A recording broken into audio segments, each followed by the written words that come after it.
students, welcome to your own channel CUET PG at 24/7। तो first of all आप सभी से बहुत बहुत माफ़ी है क्योंकि मैंने आप सभी से कहा था कि we will be doing the question paper analysis just after the answer की।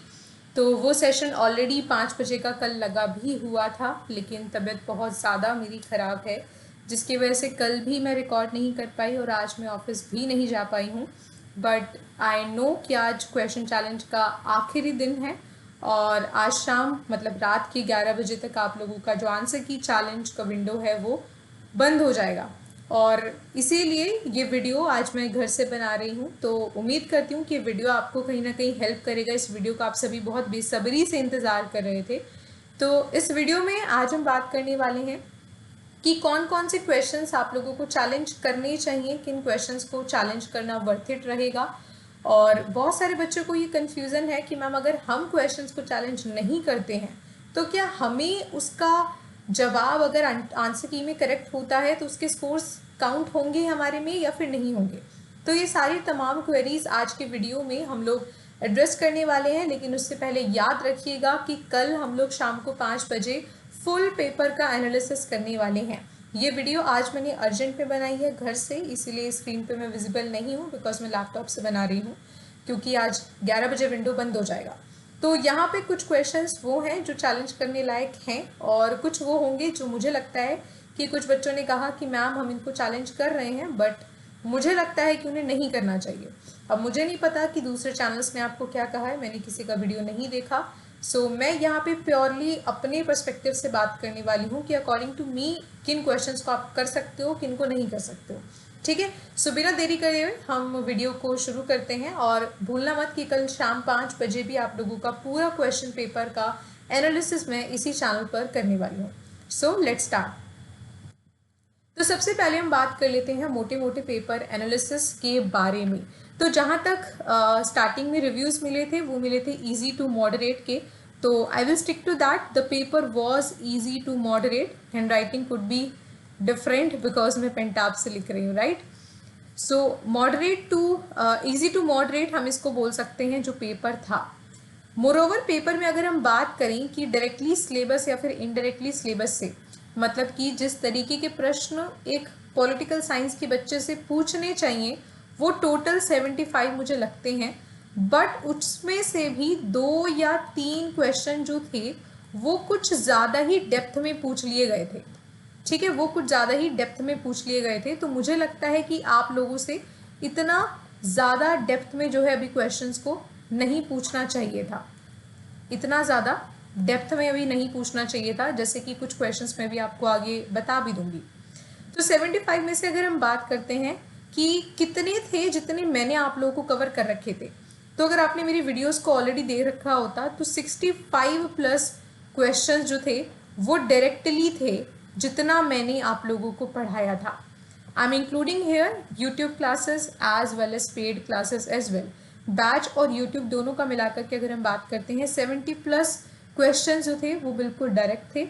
इसके पूरे के पूरे प्रूफ आपको अपकमिंग वीडियोस में मिल जाएंगे बिकॉज हर एक वीडियो से निकालना कि कहाँ पे मैंने वो पढ़ाया था it is difficult and it takes lot of time. तो वो प्रूफ भी आपको बहुत जल्द चैनल पे दिख जाएगा। अगर आप चाहते हैं पर्सनली मांगना तो पर्सनली भी मैं आपको भेज दूंगी दैट आई हैव प्रूफ कि मैंने 65 प्लस क्वेश्चंस ऑलरेडी आप लोगों को पढ़ा रखे थे। ठीक है, चलिए अब अगर हम बात करते हैं पेपर एनालिसिस में कि आप लोग को स्कोर कैसे कैलकुलेट करना है वो सब आपने देख लिया होगा। लास्ट में हम लोग थोड़ा बहुत एक्सपेक्टेड कट ऑफ के बारे में भी बात करेंगे पेपर एनालिसिस वाले इसी स्लाइड पर। उससे पहले मैं आपको बिना देरी करे बता देती हूँ कौन कौन से क्वेश्चन आपको चैलेंज करने हैं, क्योंकि आज शाम 11 बजे तक का ही आपके पास समय है। ठीक है, तो देखो यहाँ पे ये है सबसे पहला क्वेश्चन। क्वेश्चंस के अलग अलग सेट हैं। जो सेट मेरे पास था उस सेट में ये क्वेश्चन नंबर 73 था, लेकिन आप लोगों के पास जो सेट है उसमें ये क्वेश्चन पेपर अलग भी हो सकता है। तो यहाँ पे अगर हम बात करें, ये जो क्वेश्चन आईडी आपको दिख रही है यहाँ पे लिखी हुई है, यहाँ पे अलग से दिख रहा होगा, ये रहा 7311301427। This is the question ID. ठीक है, ये क्वेश्चन आईडी आप अपने क्वेश्चन पेपर में ढूंढ लीजिएगा। यहाँ पे जो आपका ऑप्शन दे रखा है ऑफिशियल आंसर की, that is option number 2 ACBD। But मैंने इंडिविजुअल हर एक को गूगल से भी मैच कर लिया है and according to the Google ears as well, the answer should be the option number A. A, B, C, D should be the answer, because यहाँ पे जो ऑप्शन नंबर ए है, incorporation of the Dadra and the Nagar Haveli as the union territory, ये होता है आपका 1961 में। उसके बाद abolition of the election tribunals आपका होता है 1966 में। अबोलिशन ऑफ प्रीवी पर्स आपका होता है 1971 एंड वोटिंग एज जो आपकी रिड्यूस की गई थी ड्यूरिंग द कांग्रेस गवर्नमेंट वो हुआ था 1988 में। तो अगर आप इसकी क्रोनोलॉजी देखते हैं तो वो आपका बनता है A B C D, but the answer में दे रखा है A C B D. So you should definitely challenge this question. और आगे मैं आपको ये भी बताऊंगी कि किसको चैलेंज करना चाहिए, किस बच्चे को और किसको नहीं, ठीक है। तो वीडियो को एंड तक देखिएगा। नेक्स्ट क्वेश्चन की अगर हम बात करते हैं तो next question was about which term of nationalism was advocated by Mazzini. अब देखो मजीनी के बारे में मैंने आप सभी को अपनी क्लास में पढ़ा रखा है दैट मजीनी वांटेड इटली का यूनिफिकेशन, है ना। इटली का यूनिफिकेशन वो चाहते थे और इटली का यूनिफिकेशन करने के लिए उन्होंने दो प्रकार की अलग अलग ऑर्गेनाइजेशंस को बनाया था, young Italy and young Europe, right. ये सब मैंने आप लोगों को ऑलरेडी पढ़ा रखा है। तो जी हाँ, इतना अगर पढ़ा रखा है तो इसके अकॉर्डिंगली इसका आंसर क्या होना चाहिए, ठीक है, young Italy and young Europe. तो यहाँ पे अगर हम इन दोनों को यहाँ लेफ्ट आउट भी कर देते हैं तो यहाँ पे कोस्मोपॉलिटन नेशनलिज्म जो जवाब है इसको लेकर के बहुत सारे बच्चों ने कहा कि मैम हमें लगता है इसको चैलेंज करना चाहिए। अब देखो मुझे भी लगता है चैलेंज करना चाहिए, लेकिन कुछ क्वेश्चंस ना ऐसे होते हैं जो थोड़े घुमा फिरा करके इनडायरेक्टली पूछे होते हैं और समहाउ एनटीए उनका जो आंसर उसने दिया है उसको प्रूव कर देता है। तो मेरे अकॉर्डिंग यहाँ पे लिबरल नेशनलिज्म भी हो सकता है, हालांकि कुछ बच्चे रेडिकल नेशनलिज्म की भी बात कर रहे हैं, लेकिन जितना मैंने गूगल पे इसको सर्च किया मुझे एक किताब नज़र आई। वो किताब मैं आप सभी के साथ दिखाना चाहती हूँ। ये है वो किताब का नाम है अ कॉस्मोपॉलिटनिज्म ऑफ नेशंस। तो यहाँ पे कॉस्मोपॉलिटनिज्म जो शब्द है वो मजीनी की किताब में इस्तेमाल किया गया है और ये जो आप यहाँ पे देख रहे हैं ये इस किताब की समरी है कि Mazzini believe that universal aspiration towards the human freedom, equality and international peace could be realized through independent nation states with home ground democratic institutions। तो अगर हम डेमोक्रेटिक वे से उसका जवाब देखें so the answer could be liberal nationalism as well, but क्योंकि अपनी किताब के नाम में उन्होंने कॉस्मोपॉलिटनिज्म शब्द का भी इस्तेमाल कर रखा है, क्योंकि उन्होंने कहा है कि अगर इस प्रकार के डेमोक्रेटिक नेशंस बनेंगे तभी एक जेन्युइन कॉस्मोपॉलिटन नेशंस बन पाएंगे समाज में। तो इसके according the answer could be cosmopolitan nationalism as well, because उनकी किताब का ये टाइटल रहा है।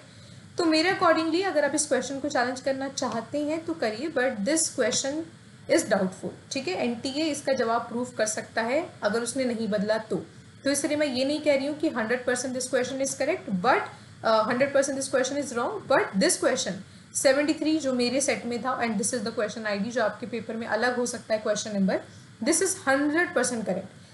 तो मेरा वाला जो जवाब है that is option number A is correct. तो आप इसको चैलेंज कर सकते हैं। इसके अलावा एक क्वेश्चन था जिसमें बच्चों को थोड़ी कंफ्यूजन थी। Who among the following political thinkers consider the anarchical self-help system to be a compelling factor for states to maximize their relative power positions? तो देखो यहाँ पे जहाँ पे रिलेटिव पावर की बात आ जाती है वहाँ पे रियलिज्म आ जाता है। ये मैंने आपको ऑलरेडी यूट्यूब क्लास में पढ़ा रखा है, लेकिन अगर आप क्वेश्चन को केयरफुली देखते हैं और यहाँ पे मैक्सिमाइज जो शब्द लिखा हुआ है अगर इस पर आप फोकस करें तो उसके अकॉर्डिंगली जॉन आंसर आपका हो सकता है। कुछ बच्चों ने कहा कि ma'am Kenneth Waltz should be the answer, but according to me अगर आप यहाँ पे देख रहे हो कि लिखा हुआ है compelling factors of states to maximise their relative power position, then John could be the answer as well. But यहाँ पे लिखा है एनार्किकल सेल्फ हेल्प सिस्टम, तो इसका मतलब क्या है, यहाँ पे किस प्रकार के रियलिज्म की बात हो रही है, that is structural realism, right. तो इसके accordingly the answer should be Kenneth Waltz, है ना। स्ट्रक्चरल रियलिज्म की अगर बात हो रही है बिकॉज उसमें हमने यही पढ़ा था कि जो एनार्किकल स्ट्रक्चर है वो स्टेट्स को कंपेल करता है, मजबूर करता है एक तरीके से मैक्सिमाइज करने में अपने पावर पोजीशंस को। तो अगर हम एनार्किकल सेल्फ हेल्प सिस्टम वाले वर्ड के अकॉर्डिंग जाते हैं the answer should be Kenneth Waltz. और अगर हम ओनली मैक्सिमाइंग वाले शब्द पे जाते हैं, क्योंकि John is also from structural realism, लेकिन उन्होंने कहा था कि स्टेट्स को अपनी पावर्स को गेन करना चाहिए, बढ़ावा देना चाहिए, अपनी जो शक्ति है, जो पावर है, उसको बढ़ाना चाहिए, बिकॉज ताकि बाकी आपके देश जो है आपसे डर के रहें, यानी कि he supports offensive realism. Kenneth Waltz is from defensive realism and he is from offensive realism. Alright, so अगर हम पूरे क्वेश्चन स्टेटमेंट की बात कर रहे हैं, the answer should be Kenneth Waltz. So if you want to take a chance, because मैं नहीं चाहती कि किसी भी बच्चे के जो 200 रुपये हैं बर्बाद हों, 200 रुपये पर क्वेश्चन है, राइट, लेकिन मुझे लगता है कि कहीं ना कहीं किसी ना किसी बच्चे ने इसे चैलेंज किया होगा। तो अगर 100 बच्चे पेपर दे रहे हैं, 100 में से किसी एक ने भी चैलेंज किया है और वो आंसर रेक्टिफाई किया जाता है एनटी के आंसर की में, और जिन जिन बच्चों ने केनेथ वॉल्स लगाया था, अगर फाइनल आंसर की में केनेथ वॉल्स को करेक्ट बताया जाता है, तो उन सभी को वो नंबर मिलेंगे, नो मैटर आपने उस क्वेश्चन को चैलेंज किया था या फिर नहीं किया था। ठीक है, ये बात ध्यान रखिएगा। ऐसा मत समझना कि अगर आपने क्वेश्चन को चैलेंज नहीं किया है तो आपको जो इसका मार्क्स है वो नहीं मिलेंगे। अगर एक ने भी चैलेंज किया है तो उन 100 के 100 बच्चों को क्या मिलेगा, पूरा का पूरा आप लोगों को स्कोर ऐड हो जाएगा। ठीक है, तो जो भी आपका क्वेश्चन का पूरा मतलब आपका जो स्कोर आया था उसमें 4+ आपके मार्क्स ऐड हो जाते हैं अगर फाइनल आंसर की में केनेथ वॉल्स को सही बताया जाता है। बिकॉज अगर हम पूरे स्टेटमेंट को एनालाइज कर रहे हैं तो केनेथ वॉल्स आंसर बन रहा है, लेकिन अगर हम एनटीए के पॉइंट ऑफ व्यू से सोच रहे हैं, क्योंकि वो आंसर्स को एनी हाउ प्रूव करके दिखा देते हैं, तो जॉन भी आंसर हो सकता है। So we can take a chance on this question and this question is well. 73rd is for sure correct, मतलब रॉन्ग है, 73rd आपके सेट में अलग होगा। क्वेश्चन आईडी पे ध्यान दीजिए, विच इज 4 to 7। ठीक है, तो ये 3 इंपॉर्टेंट क्वेश्चंस मुझे बताने थे, जिसमें से एक डाउटफुल है, वो कॉस्मोपॉलिटन वाला। अब यहाँ पे मैं आपको बताने वाली हूँ कि अगर मैं अपनी पेड बैचेस की बात करूँ, पेड प्लस यूट्यूब, क्योंकि यूट्यूब पे भी मैंने कोई कम कंटेंट नहीं पढ़ाया है। पिछले 3 दिन, मतलब लास्ट के जो पेपर के लास्ट के 3 दिन थे, मैं घर नहीं गई थी और रात को मैंने सेशंस लिए 12-12, 1-1 बजे तक आप लोगों के रैपिड रिविजन लिया, पूरा सिलेबस 2 घंटे में कवर अप करवाया। तो पेड प्लस यूट्यूब की अगर हम बात करें, so only these are the questions which were not covered by me. तो देखो, उन बच्चों का मैं कोई परवाह नहीं करती जो कहते हैं आपने नहीं पढ़ाया, वो आया नहीं, बिकॉज ये वो बच्चे हैं जो 2 दिन पहले वीडियोस को देखने आते हैं, रैंडम कोई वीडियो देखते हैं और कहते हैं उसमें से नहीं आया। मैं उनकी बात कर रही हूँ जिन्होंने मुझे कंसिस्टेंटली फॉलो किया है। एंड ये चीज़ मैं छाती ठोक के आप लोगों के सामने बोल सकती हूँ कि इसके अलावा जो भी क्वेश्चन आपको अपने क्वेश्चन पेपर में दिख रहा है, आई एम 100% श्योर मैंने आपको वो पढ़ाया हुआ है। तो यहाँ पे अगर आप क्वेश्चन काउंट देखो, 1 2 3 4 5 6 7 8, अगर हम इसको राउंड ऑफ 10 भी मान लें, ये 10 क्वेश्चन तो मैंने करेक्ट निकाले हैं, क्योंकि यहाँ पे क्वेश्चन नंबर मैंने इसलिए लिखे हैं क्योंकि मेरे पास जो सेट था उसमें यही वाले क्वेश्चन नंबर थे, लेकिन आपके जो पेपर है उसमें क्वेश्चन आईडी अलग होंगी ना, तो इसलिए मैंने यहाँ पे इनका कंटेंट भी लिखा है कि जो चाइना के ऊपर ड्रोन पॉलिसी थी, जो पॉलिटिकल पार्टिसिपेशन पे एक मैच द फॉलोइंग क्वेश्चन था, जो ऑपरेशन लिबरेटर पाकिस्तान से रिलेटेड क्वेश्चन था, चाइना ने यूएन को कब ज्वाइन किया, वो ज्वाइनिंग डेट मैंने आपको नहीं करवाई थी, 38 टू इंसर्ट कब हुआ ये नहीं बताया था, बिकॉज बहुत डेप्थ में ही पूछ लिया गया।